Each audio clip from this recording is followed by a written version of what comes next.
Hey there, you're watching Go on Shaw TV, where today we're telling you about what's going on Lower Argyle.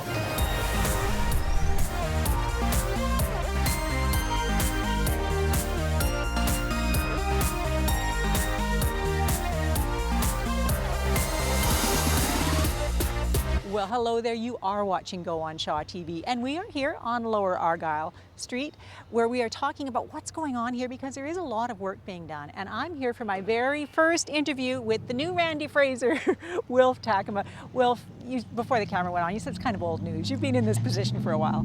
For about a year and a half now. Excellent. Yes. And you've had a lot of projects going on, including this one. We certainly have. We've been working hard on our infrastructure, and this project here is a good deal of storm drain going in with a new outlet into the ocean here.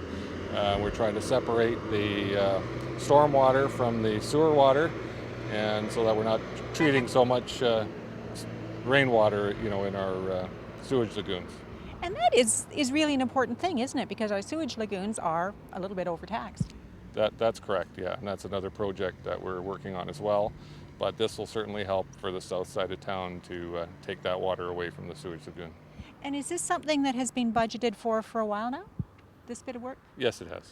Excellent. Now, it looks like it's going to take a little while to complete. What all are they doing? You talked about storm drain, but they're also putting some lines underground? That's correct. We're doing some subsurface work with the utilities, TELUS, hydro, as well as water main replacement while we're here. We'll be repaving as well as adding to the streetscaping, trying to beautify this block. Well, it will beautify the block. Wilf will be talking to you again in a minute. We'll also be talking to Guy Cison about some of that beautification, about the streetscaping that's being done here. But first, have you ever used a cleaning service? One of those miraculous services that comes in when you're away and cleans up your house.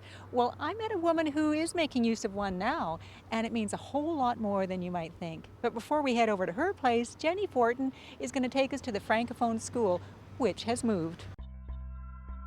Mount Clitza Junior Secondary School opened in 1970. It was known to locals as the school with no windows and was a cherished home to many. It was a sad day in 2003 when the school was shut down. Recently, it has gained new life.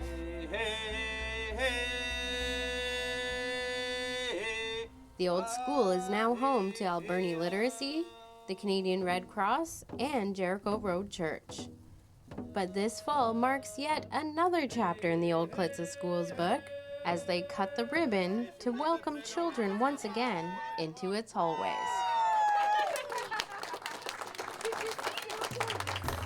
We have 2 classrooms and 1 office, and we also have the gymnasium, and we also use, the outside, with the field, and it's very big, so they have a lot of room to play and to enjoy.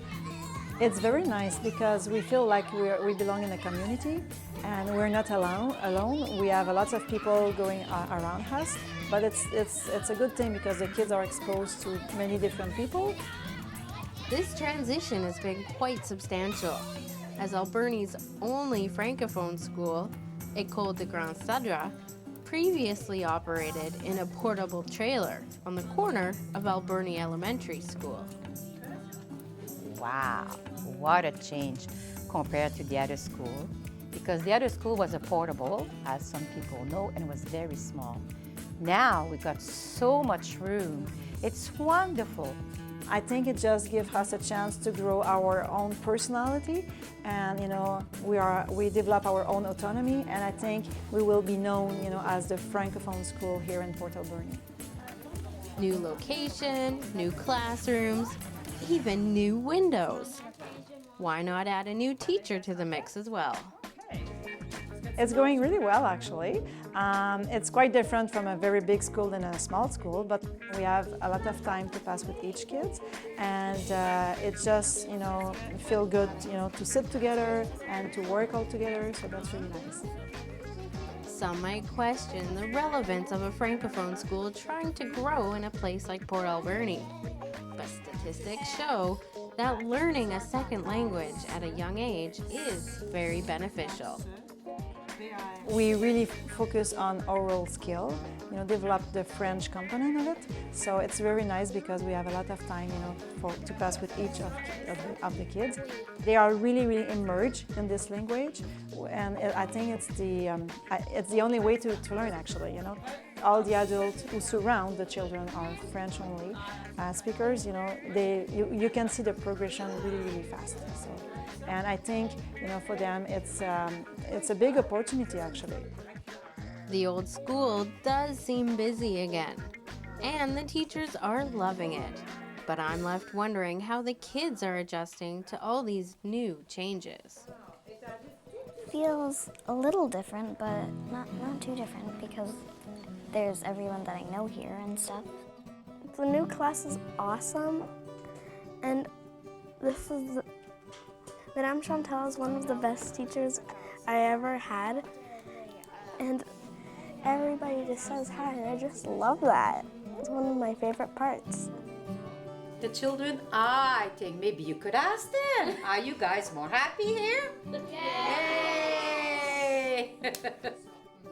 The old Klitza building is a good fit for the Francophone school, and the Francophone school fits well in the old Mount Klitza building. For Go, on Shaw TV, I'm Jenny Fortin.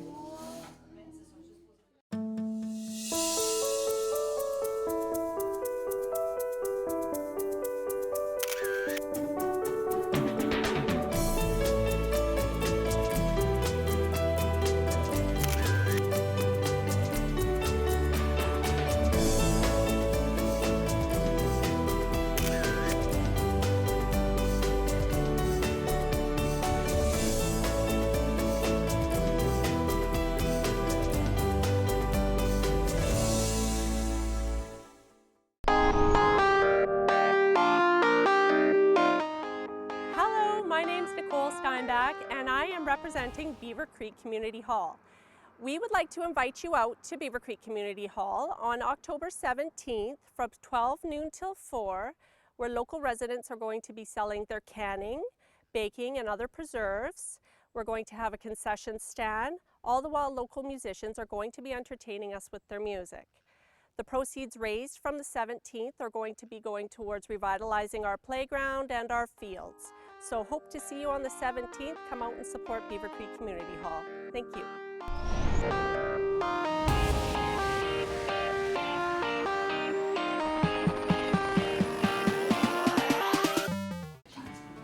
Friendships are often formed and maintained by the little things in life. A cup of tea and an afternoon chat. Shared times that can somehow sustain you even when life throws the big things your way. I was diagnosed with breast cancer the end of March last year, and I underwent a double mastectomy, and then starting the end of May, I started chemotherapy. When Carrie told everybody about her cancer, of course the first thing you want to do as a friend is help. And this idea came to my head that she should have free house cleaning so she can be the mom and recover. Now, the idea didn't exactly come out of the blue. Marnie had come across Cleaning for a Reason online about a year earlier, an organization that pairs up cleaning businesses with women undergoing cancer treatment to provide free house cleaning. And although the service wasn't available locally, all it was needed was a local business to volunteer, and Marnie knew just who to call. Well, I knew of Shauna because Shauna was a customer of mine, so I just approached her with the idea, and she was all over it. Marnie may have had a cleaner willing to volunteer, but she still had to convince her friend to let them in. Well, at first I was a little reluctant because I'm the person that will clean before the cleaner comes. So it was and it's also really hard to accept help. Eventually, Carrie did agree, and after that first visit from the cleaners, realized pretty quickly just how important this service could be. We walked into the home afterwards with the kids, and it was like Christmas. They were like, "Oh, go see my room," and I was like looking in the bathroom. Nobody's using this, so the last time they came, I was like, "You have full reign." This free service is provided through Cleaning for a Reason once a month for 4 months. And if you think it's a small thing for a woman fighting cancer to have professional cleaners taking care of her home, well, Carrie knows different. Well, it actually is a really huge priority because one of the things that keeps me sane is still being able to be a mom and keep the house clean and have the energy to cook a meal and do all that stuff is really important. Important to Carrie and her family, and to the cleaners who have volunteered their time to make things just a little bit easier for her. It's such a good feeling for somebody to come home and just look around and think, wow, I don't have to do anything now. Thank you. There should be nobody in Port Alberni undergoing chemotherapy that should be having to clean their houses when they should just be resting and getting better. Cleaning for a Reason has over 1,200 maid services from across North America registered on their site. Volunteering or applying for their services is as easy as visiting cleaningforareason.org. For Go on Shaw TV, I'm Nancy Wilmot.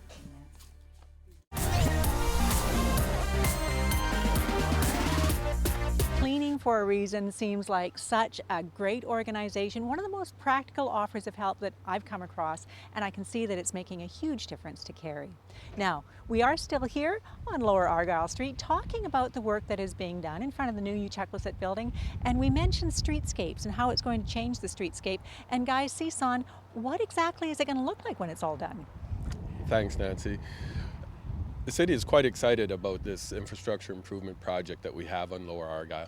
It really is another phase of the development coming up Argyle Street.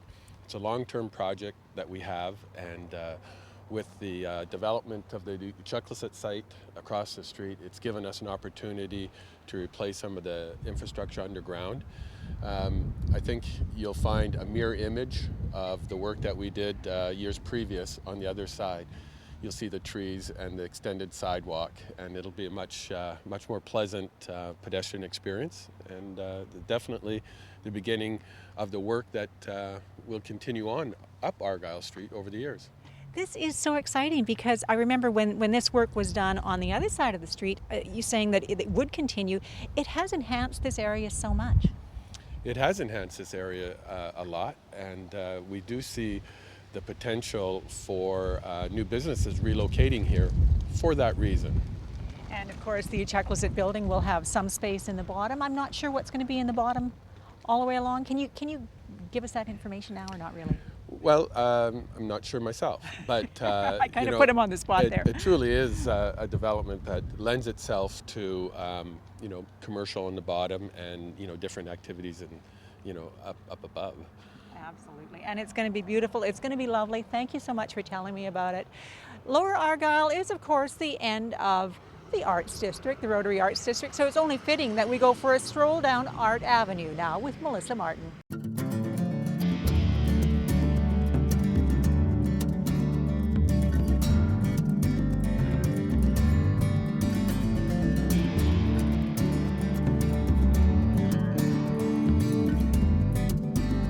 Welcome to another edition of Art Avenue. A few things that are happening here in the Alberni Valley. The Historical Society is turning 50, so what a wonderful way to celebrate with them is to be at the Alberni Valley Museum on Thursday, October 15th from 2 until 4. They're going to have a commemorative tea, and they'd like you to stop in and share some cake with them and share some wonderful history of the Historical Society, so certainly stop in at that time. Lots of history in the Alberni Valley, and our friend here might be 100 years old, but I think he looks more like he's about 80. But anyway, a few things happening at Shars Landing coming up. Thursday, October 15th is Line Dancing with Linda Ross. Sunday, October 18th is The Great Escapes, and that is a social on Sunday with classic rock, country, and Motown. And a couple of concerts that are happening at Shars Landing. Sunday, October 11th is Terry Gillespie, and he does blues, folk, rhythm and blues, and he's joined by Lindell Montgomery. On Tuesday, October 13th is Nathaniel Cricky, I hope I said that right, and he is gospel folk music. And Saturday, October 17th is Cougars in America, and that's their harvest tour, and they do folk. So if you want your tickets in advance, stop by Shars Landing today and pick them up. Well, another exhibit is happening at the Roland Art Centre, and that begins on October 20th, and that's a group, well, it's actually it's a joint exhibit, and it's titled Still Moving, and it's with Megan Stout and Marilyn Risdale. They're having their artist reception at the gallery on Saturday, October 24th from 1 until 3. So certainly stop in and meet those artists and take a look at their beautiful art. Another reminder of our second annual pumpkin carving contest, and that happens on Halloween. And the pumpkin carving will take place until 4 o'clock that afternoon. And the partial proceeds for that will be going to the BC Children's Hospital. So that's really important and certainly a wonderful family event for you to join in on. So I guess that's it. Until next time, I'm Melissa Martin for Art Avenue.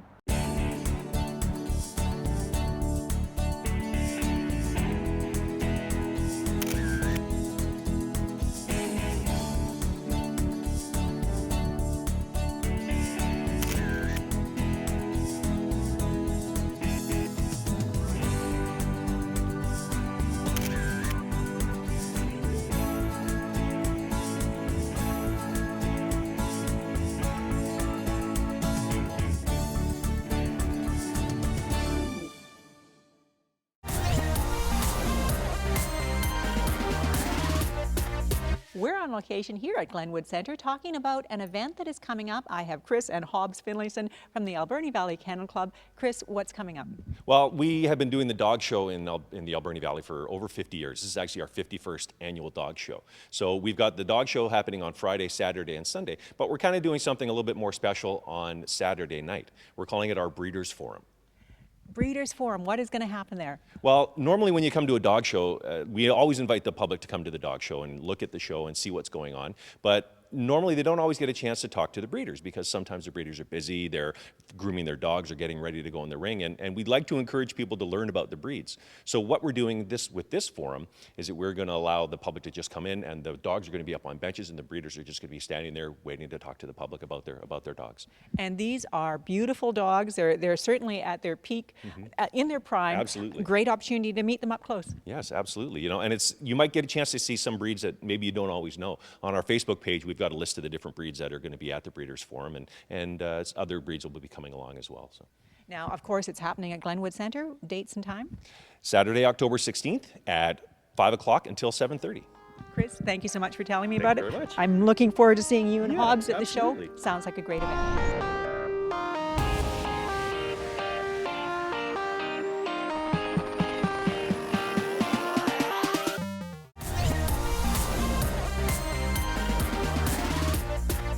You know, it is pretty neat doing this job because we always get an inside look at jobs like this. While I'm taking a peek, we're going to take a bit of a break. Please don't go away.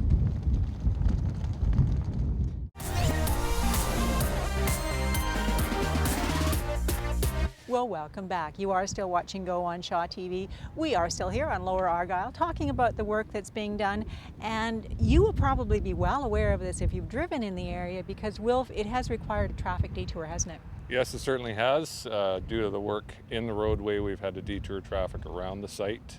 Short detour, Harbour Quay traffic has been displaced somewhat. We do appreciate the public's patience and understanding while we complete this work. Oh, come on. Are they always patient? Not always, but we try to be nice.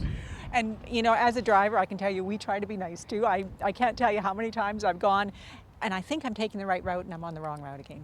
Well, we hope that the signage and the traffic control people that we have on site here are making it as easy as possible for the traveling public. Absolutely. Do you have any idea of how long this will be blocked off? We will try to be out of here and have it back to regular traffic by the end of October. Beautiful. And will there be trees planted this fall or will that wait till the spring? That's a very good question that I don't have a good answer for at this time. Sorry about that, Will. See, I put Guy on the spot earlier, That's right. So there you go. Now you know what Randy had to put up with for all those years. Thank you so much. Good. It was good chatting You're with welcome. you. Now, we are almost at the end of our show, but before I say goodbye, well, I've got a book recommendation for you.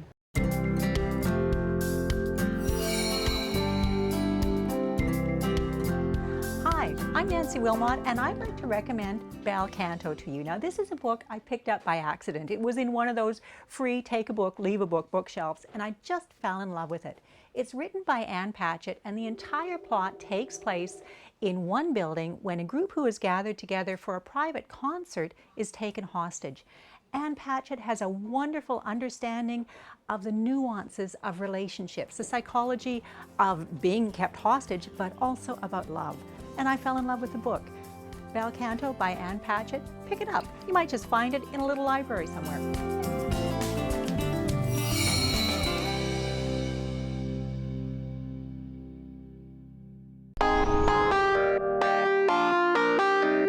Hi, my name is Harold Lefty Williams. I'm the youth pastor at Jericho Road. I want to talk to you about the Unity Celebrity Basketball Game. It's taking place October 23rd at the Athletic Hall right here in Port Alberni. Ticket sales are $13 in advance, $15 at the door. You do not, I repeat, you do not want to miss this event. If you would like some information, you can call 250-723-2328. You can get your tickets at the Echo Center, or you can get a family of 5 for $60 right here at Jericho Road. You do not, I repeat, you do not want to miss this. We'll be honoring the 1965 basketball team that won the national title. See you there.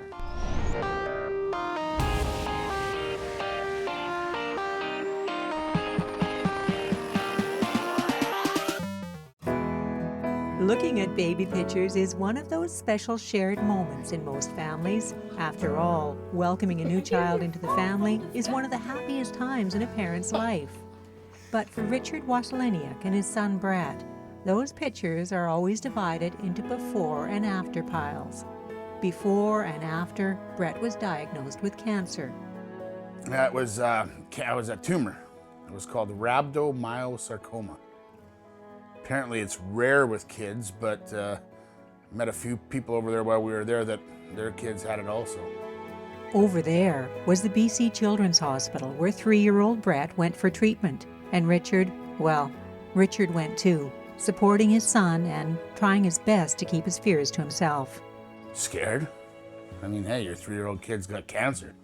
I mean, every time you hear cancer, you think right away, you think death. So yeah, it was pretty heart-wrenching. Eventually, Brett would undergo 52 weeks of chemo and 6 weeks of radiation therapy. All of it time spent in Vancouver, away from the familiarity of home.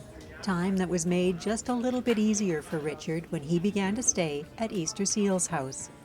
At first, it was just a room, you know, it's just a place to go and crash. But when you start getting to know the staff and talking to them, you know, it helps to have somebody there to talk with. A great facility to, you know, to go in the center area there where families can go and talk with each other, and little fridge, little stove, your own little space to relax. With easy access to the BC Children's Hospital, the Vancouver Easter Seals House offers an affordable place for families to stay while their children are being treated. But for Richard, it was the people that made all the difference. They were so amazingly friendly there and everything. Like, they tried to help you out as much as they could, stuff like that. And, I mean, it was still hard on you, but it's easier to accept once you start seeing all the other parents going through the same thing. You know, you're not all by yourself. There is other things going on, and when you've seen how well he did. Yes, how well he did. Brett responded well to treatment, and today is a healthy, cancer-free 8-year-old. Driving me crazy, which I guess most kids do. Healthy, been clear for 3 years now. Brett goes for follow-up testing at Children's Hospital every few months, and when he does, he and his dad check in at Easter Seal's house, their home away from home that made an otherwise unbearable time just a little bit easier. Because when people are going through what they're going through when they're at Children's Hospital with their children, they need a place like that to get away from it all. Don't go too far, please. Yeah, we'll turn around. For Go on Shaw TV, I'm Nancy Wilmot. Welcome to the Alberni Curling Club, where these men are carefully performing the 3-man waltz. Well, I mean, it's not so much complicated. It's not rocket science, but there's just a lot of steps that you have to be careful that you do everything properly. Yeah, it's basically a 3-man operation. 2 could do it, but it's a lot easier with 3. So, if you had only 2 guys, you'd end up dragging the hose on the ice and making marks on there. So, and you can't get them out, so you'd be really in trouble. You don't want to trip up Gord, right? There'd be paint flying everywhere. Okay. So these guys aren't really doing the 3-man waltz. But what they are doing is a bit of an art form. You know, it's a weird thing. You can kind of compare it to being a chef, and when you make up a menu and you feed a bunch of people, and they just rave about the food. It's the same thing with ice. If you have a major bonspiel coming up and you do your best to make the best ice you can, and people just love it, well, you're golden. Now, the thing about making ice in a curling rink is that it really is a long, drawn-out process. And you only have the one chance to get it just right. It's a very delicate process, and you can't put too much paint on at once because it's not really drying, it's freezing. So it's different than painting a wall or something. So if you put on too much, it melts into the existing ice, which adds more water, thins out the paint, and dilutes the paint, so it's not a great job. Step by step, lane by lane. These guys have a one-of-a-kind love for their sport. I got into curling way back, I think it was 1970. Some friends of mine, they dragged us in here, me and this other fella, and said, you're doing this and you're doing this, and we stayed with it. So yeah, it's 45 years now. It's like everything else. It's a team sport. And if your team's curling well, you do well. If if one of them fouls up, so you've got to make a really fancier shot in order to cover up those mistakes. I've been doing it since I was 15 years old, and I'm turning 51 this year, so I've been at it a long time. I've done Briars, I've done Olympics, I've done all kinds of ice making all over the country, and it's nice just to settle into a nice job with good people, a lot of fun here at this club. And now that the three-man waltz is wrapping up, the community is invited to check out the club and try out Gord's new ice. For Go, on Shaw TV, I'm Jenny Fortin.